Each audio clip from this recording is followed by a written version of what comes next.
یہ ستمبر 1965 کی بات ہے جب پاک بھارت لڑائی میں بھارتی طیارے پاکستان کے شہر لاہور پر نمودار ہوتے ہیں اور لاہور کی جو فضا ہے وہ بھارتی طیاروں کی گرج سے لرز اٹھتی ہے۔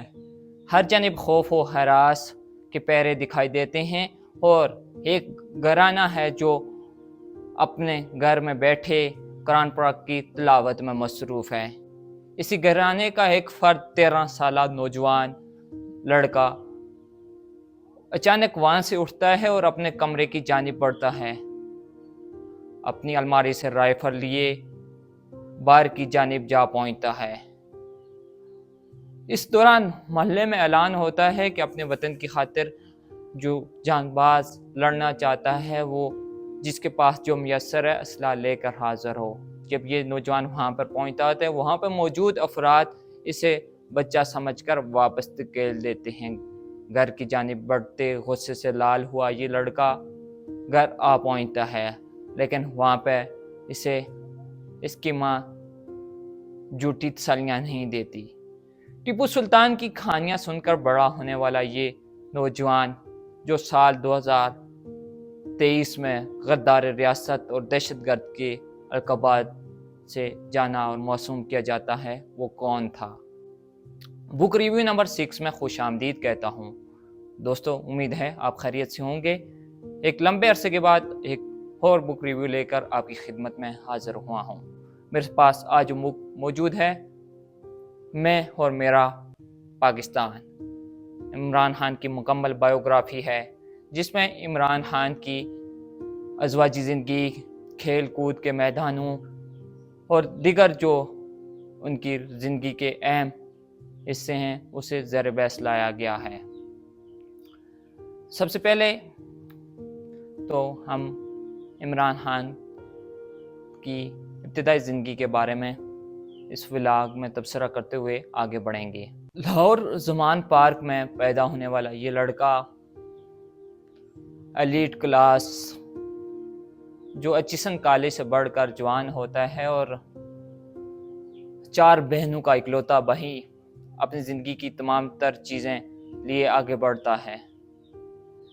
عمران خان کی والدہ کا تعلق جنوبی وزیرستان کے قبیلہ برکی سے تھا، جبکہ والد جو تھے وہ نیازی خاندان سے تعلق رکھتے تھے۔ چنانچہ عمران خان جو ہیں وہ روز اول سے لاہور میں ہی رہائش پذیر اور جائے پداش ان کی لاہور ہی ہے، لیکن وقتاً فوقتاً وہ جو شمالی علاقہ جات کا وزٹ کرتے رہے اور اس کتاب میں بھی انہوں نے مختلف جو وہاں کی روایات ہیں، وہاں کے پہلو ہیں، انہیں زیر بحث لایا ہے۔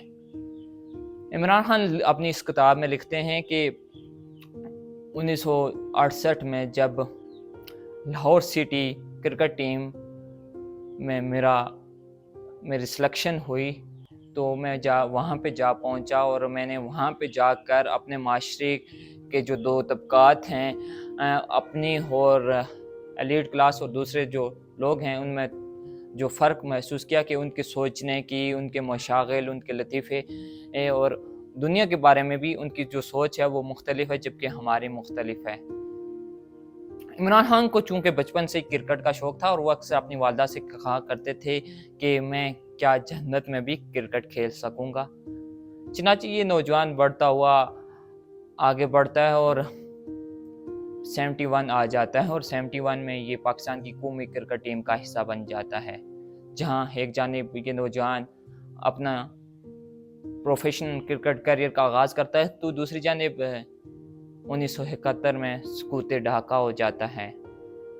ایک جانب یہ تمام تر چیزیں عمران خان گہرائی سے ان کا احاطہ کرتے ہیں، ان کو ملحوظ خاطر رکھتے ہیں، تو وہیں پر وہ کچھ عرصے کے لیے کرکٹ چھوڑ کر آکسفورڈ یونیورسٹی میں داخلہ لے لیتے ہیں اور 75 میں جا کر وہ گریجویشن مکمل کرتے ہیں۔ آکسفورڈ کی لائف کے متعلق وہ لکھتے ہیں کہ وہاں پر ابتدا میں مجھے بہت سی مشکلات کا سامنا تھا اور مجھے دل نہیں لگتا تھا وہاں کی روایات، لیکن بعد ازاں جو وہاں کا جو ماحول ہے اس میں ڈل گیا۔ اور اس میں وہ لکھتے ہیں کہ وہاں پہ جانے کے بعد میرا مذہب سے تعلق اتنا سا رہ گیا کہ اگر لاہور آتا، یہاں پہ نماز پڑھتا، مسجد جاتا اور روزے بھی یہاں پر رکھتا۔ چنانچہ عمران خان کا یہ سینیریو بن گیا تھا کہ گرمیاں انگلینڈ میں اور سردیاں جو وہ پاکستان سے میں گزارتے تھے۔ وہاں یہ بھی لکھتے ہیں کہ وہاں پہ میری ملاقات جو ہے پاکستان کے پہلے منتخب وزیر اعظم ذوالفقار بھٹو کی بیٹی سے بھی، پنکی سے بھی ہوئی، بینظیر سے بھی ہوئی، جو اس وقت جو ہے آکسفورڈ صدر یونین کے لیے کمپین کر رہی تھی، اور لیڈی مارگریٹ ہال میں ہر ہفتے وہاں پر اپنی کمپین کے لیے ایک تقریب منعقد کرتی تھی اور میں وہاں جایا کرتا تھا۔ عمران خان وہاں جانے کا جو موقف پیش کرتے ہیں کہ وہاں کا مفت اور اچھا کھانا تھا، جبکہ جو برطانوی صحافی ہیں وہ مختلف چیزیں بتاتے ہیں۔ چنانچہ عمران خان کو جو بینظیر نے لقب دیا تھا وہ شیر لاہور کا لقب تھا، وہ سب سے پہلے انہوں نے عمران خان کو دیا۔ شوکت خانم بھی یہ چاہتی تھیں کہ بینظیر کی جو شادی عمران خان سے کی جائے، لیکن یہ بات آگے نہ بڑھ سکی، تو چنانچہ واپس لوٹتے ہیں ہم 75 میں عمران خان کی وہاں پہ گریجویشن مکمل ہو جاتی ہے اور واپس قومی کرکٹ ٹیم کا حصہ بن جاتے ہیں۔ 1975 سے لے کر وہ اپنے دوبارہ کیریئر کا آغاز کرتے ہیں، اور ادھر ملک میں مارشل لا نافذ ہو جاتا ہے اور تمام تر چیزیں جنرل ضیاء کے انڈر چلی جاتی ہیں۔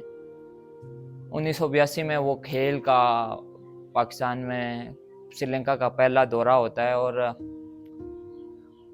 سری لنکن ٹیم یہاں پہ آتی ہے، اور یوں تو یہ کہا جاتا ہے کہ عمران خان نے 1996 میں اپنی پولیٹکس کا آغاز کیا، لیکن وہ کھیل کے میدانوں میں پولیٹکس کا آغاز بہت پہلے کر چکے تھے۔ جب 1982 میں سری لنکن ٹیم یہاں پہ آتی ہے اور میاں جاوید میاں داد اس وقت اس ٹیم کی، اپنی پاکستان ٹیم کی کپتانی کرتے ہیں اور اس کے مقابل کھیلتے ہیں سری لنکا کے، لیکن وہاں پر کچھ جو عمران خان اور دیگر جو کھلاڑی ہوتے ہیں وہ جاوید میاں داد کے رویے، ایٹیٹیوڈ سے نالان نظر آتے ہیں اور کہتے ہیں کہ ان کا رویہ، ایٹیٹیوڈ اچھا نہیں ہے۔ وہ چنانچہ اس وقت جو چیئرمین ہوتے ہیں پی سی بی کے، ایئر وائس چیف مارشل نور خان، وہ ان باغی کھلاڑیوں کو ٹیم سے نکال دیتے ہیں۔ پہلے 2 میچ سری لنکا کے خلاف اسی طرح کھیلے جاتے ہیں اور تیسرے میچ میں ان کھلاڑیوں کی واپسی ہوتی ہے۔ چنانچہ اپنی کتاب میں بھی جاوید میاں داد اس کا ذکر کرتے ہیں کہ میری اور عمران خان کی جو لڑائی تھی وہ کرکٹ کی حد تک تھی، باقی ذاتیات میں اس کا کوئی عمل دخل نہیں تھا۔ 1983 میں عمران خان پاکستان قومی کرکٹ ٹیم کے کپتان بن جاتے ہیں اور تمام تر چیزیں لیے آگے بڑھتے ہیں۔ 1987 میں عمران خان جب اپنے ہوم لینڈ پر ایک میچ ہار جاتے ہیں اور وہ دل برداشتہ ہو جاتے ہیں اور وہ 35 سال کی عمر میں قومی کرکٹ ٹیم سے استعفیٰ دے دیتے ہیں، لیکن جنرل ضیاء کی اپیل پر وہ دوبارہ کرکٹ ٹیم جوائن کرتے ہیں اور 92 کا ورلڈ کپ آ پہنچتا ہے۔ جب 92 کے ورلڈ کپ میں وہ کر دیتے ہیں جو آج تک نہیں ہوا۔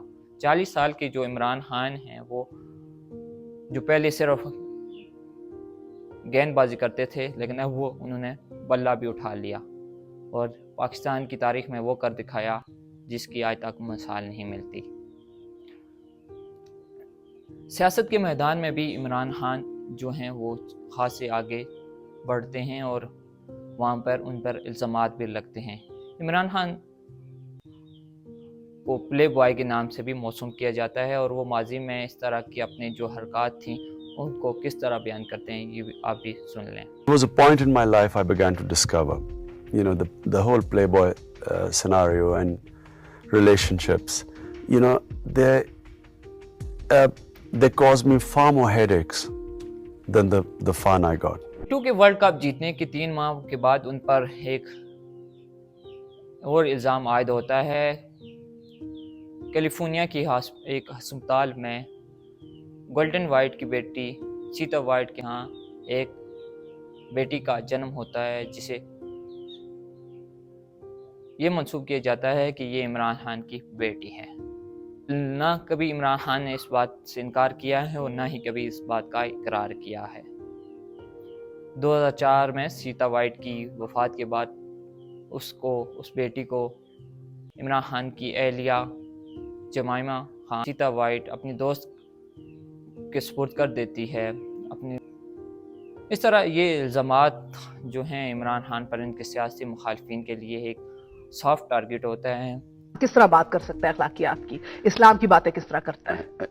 دیکھو، اسلام ایک چیز کہتا ہے، اپنے اور دوسروں کے گناہوں پہ پردہ ڈالو. میں آج اپنا اناؤنس کر سکتا ہوں میری جتنی زندگی کمزوری ہے، اس سے کیا فائدہ ہوگا؟ معاشرے کو میں تباہ کروں گا. اس لیے ہمارا دین کہتا ہے پردہ ڈالو. یہ ہپوکریسی نہیں ہے. آگے چل کر عمران خان جو پولیٹکس میں باقاعدہ آغاز کرتے ہیں وہ 96 ہے. لیکن 96 میں جانے سے پہلے آپ کو بتائیں کہ عمران خان نے 85 میں اپنی والدہ کی وفات کے بعد ایک اہم جو سٹیپ اٹھایا تھا وہ شوکت خانم ہسپتال تھا. عمران خان کہتے ہیں کہ میں نے 87 کے بعد جو بھی کرکٹ کھیلا وہ اس ہاسپٹل کے لیے کھیلا اور دن رات محنت کی. والدہ جو کینسر کے مرض میں مبتلا تھی، ان کی وفات کے بعد عمران خان نے جو اپنا ٹارگٹ سیٹ کیا تھا وہ پاکستان میں ایک ایسا ہاسپٹل تھا جہاں پر غریب مفت نادار لوگوں کا علاج کیا جا سکے. عمران خان کہتے ہیں کہ میں 1994 کے بعد جو ورلڈ کپ کا بخار تھا وہ کم ہو چکا تھا اور لوگ اس قدر فنڈنگ نہیں دے رہے تھے، اور چنانچہ میں نے اپنی پہلی فنڈنگ کا آغاز سیالکوٹ سے کیا اور وہاں پہلے دن 5 لاکھ کی جو فنڈنگ ہوئی. اس کے بعد میں مختلف اسکولوں کالجز میں گیا. اس میں ایک اور اہم واقعہ کوٹ کرتے ہیں کہ ایک دن میں فنڈنگ کر کے تھکا ہوا ریسٹ کر رہا تھا گھر، تو مغرب کے بعد چند لڑکے آئے اور وہ میرے ساتھ لے گئے اور وہ گاڑی شو کے اس محلے میں لے گئے جو ایک متوسط گھرانوں پر مشتمل تھا. ایک تو میں تھکا ہوا تھا اور اوپر سے اس غصے کا شکار تھا کہ یہ لوگ کیا دیں گے. لیکن وہ کہتے ہیں جب میں وہاں پہنچا تو مساجد میں اعلان ہوا کہ عمران خان آیا اور مساجد ہاسپٹل کے لیے چندہ درکار ہے، تمام مخیر حضرات تشریف لائیں. چنانچہ کوئی 10 روپے، کوئی 1 روپیہ، کوئی 5 روپے لیے میرے سامنے آ گیا اور اس وقت میری آنکھوں میں آنسو آ گئے اور مجھے احساس ہوا کہ یہ چھوٹے گھروں میں رہنے والے ایک شادہ دل لوگ کس قدر پاکستان کے لیے اپنی جان تک دینے کو اور اپنا قیمتی مال دینے کو تیار ہیں. عمران خان کہتے ہیں کہ 94 میں 29 دسمبر 94 میں اس ہاسپٹل کا جو افتتاح ہوا اور وہ افتتاح اس ہاسپٹل کی پہلی مریضہ 10 سالہ بچی نے کیا. وہاں پر وہ یہ کہتے ہیں کہ مجھے اس فنڈنگ میں کافی مشکلات کا سامنا رہا. مجھے 40 لاکھ ڈالر چاہیے تھے، لیکن پاکستانیوں کی خیر سگالی نے، جوش جذبہ و حسار نے اس مہم کو اتنا زیادہ بڑھایا کہ 50 لاکھ ڈالر جمع ہو گئے. وہ لکھتے ہیں کہ اس افتتاح میں جو مجھے زیادہ دقت اور کشمکش کا جس کا شکار رہا وہ یہ تھی کہ بینظیر چاہتی تھی کہ میں اس ہاسپٹل کا افتتاح کروں، لیکن اس کے بعد بچی کے افتتاح کے بعد انہوں نے اس چیز کو ذاتیات پہ لیا اور ایک میرے خلاف نیا پہاڑ کھڑا ہو گیا. باہر سے آنے والا سامان جو تھا اسے کسٹم پہ روک لیا جاتا اور مختلف حکومتی جو پالیسیز تھیں، حکومتی ہاتھ کنڈے تھے وہ استعمال کیے جاتے. وہ کہتے ہیں کہ ہاتھی لینا تو آسان ہے مگر ہاتھی پالنا مشکل ہے. اس طرح کا میرے ساتھ واقعہ ہوا. دوست احباب نے مشورہ دیا کہ آپ پیپلز پارٹی میں شامل ہو جائیں تو آپ ان چیزوں سے بچ پائیں گے، لیکن میں نے انکار کر دیا. عمران خان یہ بھی لکھتے ہیں کہ ضیاء الحق کی کابینہ میں مجھے بھی یہ آفر کی گئی تھی کہ آپ میری کابینہ کا حصہ بنیں، اور ان کے بیٹے نے بھی 1988 میں مجھے یہ آفر دی تھی ڈاکٹر انوار الحق نے کہ آپ میرے والد کی کابینہ میں شامل ہو جائیں، لیکن میں نے انکار کر دیا تھا. یاد رہے کہ نواز شریف نے بھی عمران خان کو ایک آفر دی تھی. وہ خود آپ سن لیجئے کہ انہوں نے عمران خان کو کیا کہا تھا. Go into politics, he'd be the right man to have on your team, would he? I offered him a long time ago, but he declined. I don't know why. Sensible. My offer is still valid. دنیا میں کچھ واقعات ایسے ہوتے ہیں جن کی گونج 20-30 برس تک سنائی دیتی ہے، جس طرح 9/11 کا واقعہ تھا، ورلڈ ٹریڈ سینٹر پہ حملے والا. اسی طرح یہ نواز شریف کے الفاظ اگلے 20-30 برسوں میں سنائی دینے کی توقع تھی اور سنائی بھی دیے گئے. وہ اس احباب سے مشاورت کے بعد عمران خان نے کہا کہ میں ایک تحریک چلاؤں گا، انصاف کی تحریک. چنانچہ یہ بات ان کے مخالفین تک پہنچ گئی اور پھر کیا تھا، عمران خان کے لیے مزید مشکلات پیدا ہوئیں. لیکن عمران خان کو ان مشکلات میں بھی بہت سے فوائد بھی حاصل ہوئے. 1996 میں فاروق لغاری نے جو اس وقت کے صدر تھے، ان بینظیر کی حکومت کو برطرف کر دیا. آصف زرداری نے چوری شروع کر دی، حکومت اس کی چوری کی وجہ سے نکالی گئی. اور فروری 1997 میں پاکستان میں دوبارہ انتخابات ہوئے. 14 اپریل 1996 کو مرز وجود میں آنے والی پاکستان تحریک انصاف جو ابھی نومولود تھی، چند ماہ اس سے مرز وجود میں آئے ہوئے تھے اور وہ فروری 1997 کے الیکشن میں برسر میدان آ گئی. کیسے بھی ہو سکے آپ پولنگ سٹیشن پہنچے اور چراغ پہ مور لگا. میں عمران خان کہتے ہیں کہ نواز شریف 2/3 اکثریت سے میدان مار گئے اور یہ سال میری زندگی کا مشکل ترین سال تھا. جو میرے پاس پیسے تھے وہ بھی ختم ہو گئے، اسپتال بھی زبوں حالی کا شکار ہو گیا. صرف یہی خوشی تھی کہ سلمان بڑا ہو رہا ہے، اس کو دیکھ کر میں جی رہا تھا. پھر کہتے ہیں کہ 97 کے الیکشن میں مجھے نواز شریف نے یہ آفر کی کہ آپ قومی اسمبلی کی 20 نشستیں لے لیں، اور مجھے 3 نشستیں جیتنے کی بھی توقع نہیں تھی، لیکن میں نے ان کی یہ آفر نہیں مانی اور اسے ٹھکرا دیا. پھر کیا تھا، 1999 میں نواز شریف کی حکومت پر جنرل مشرف نے حلہ بولا اور ملک میں مارشل لا لگ گیا. پہلی بار نواز شریف عمران خان جو ہیں ایک ڈکٹیٹر کی حکومت میں اپنی پہلی نشست جیت کر ایک ڈکٹیٹر کی کابینہ کا حصہ بنے، لیکن وہیں پر جو مشکلات تھیں وہ بھی سامنے تھیں. 2002 کی جو الیکشن کمپین تھی اس میں جو ہے جمائمہ خان نے حصہ نہیں لیا. جمائمہ کو عام پاکستانی نے تو قبول کر لیا، لیکن پاکستان کا جو حکمران طبقہ تھا وہ اسے قبول نہ کر پایا اور اسے سنی سازش کہہ کر عمران خان پر مختلف طرح کے الزامات عائد کرتا رہا.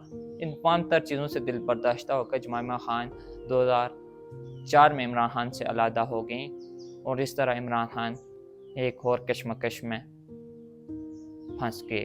عمران خان کہتے ہیں کہ میری اور جمائمہ کی زندگی کے یہ جو 2004 کا سال تھا یہ بہت مشکل تھا، اور میں نے 2005 میں واپس بنی گالا کا رخ کیا اور یہاں پر تنہائی میں رہنے لگا. اور کچھ عرصہ ٹائم بعد کہتے ہیں کہ 2002 کے بعد مجھے جو بینیفٹ تھا وہ یہ تھا کہ پاکستان میں private T V channels launch ہوئے اور لوگ میری بات سننے لگے اور میں لوگوں تک اپنا پیغام پہنچانے میں کامیاب ہو گیا. اس دوران بینظیر بھی ملک سے باہر تھی اور نواز شریف بھی، لیکن 2007 کے اندر کے بعد یہ دونوں واپس آ گئے اور ان دونوں نے بھی مزید مشکلات کا میرے لیے ایک گڑھا کھودا. عمران خان کہتے ہیں کہ 2007 میں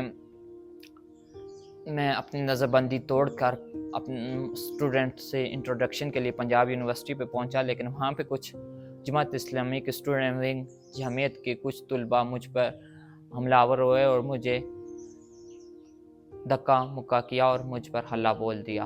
بعد ازاں ان جمعیت کے طلباء کو جمعیت سے بھی نکال دیا گیا، لیکن وہ یہ کہتے ہیں کہ انہوں نے ابھی تک مجھے نہیں سمجھ آیا کہ انہوں نے کس کے کہنے پر کیا. وہاں سے مجھے پولیس نے گرفتار کر لیا اور کوٹ لکھپت جیل منتقل کر دیا گیا. کوٹ لکھپت جیل رات گئے، وہاں سے مجھے ایک ٹرک میں بٹھایا جاتا ہے. نومبر 2007 ہے یہ، اور ایک سرد شب ہے. مجھے کمبل میں اپنے ساتھ لپیٹے ٹرک پر سوار ہوں اور مجھے یہ نہیں بتایا جاتا کہ مجھے کہاں لے جایا جا رہا ہے. صبح گئے جب رات بھر ٹرک چلنے کے بعد صبح گئے جب پولیس اہلکار چائے پینے بیٹھتے ہیں تو وہ مجھے بتاتے ہیں کہ آپ کو DI خان منتقل کیا جا رہا ہے. باقی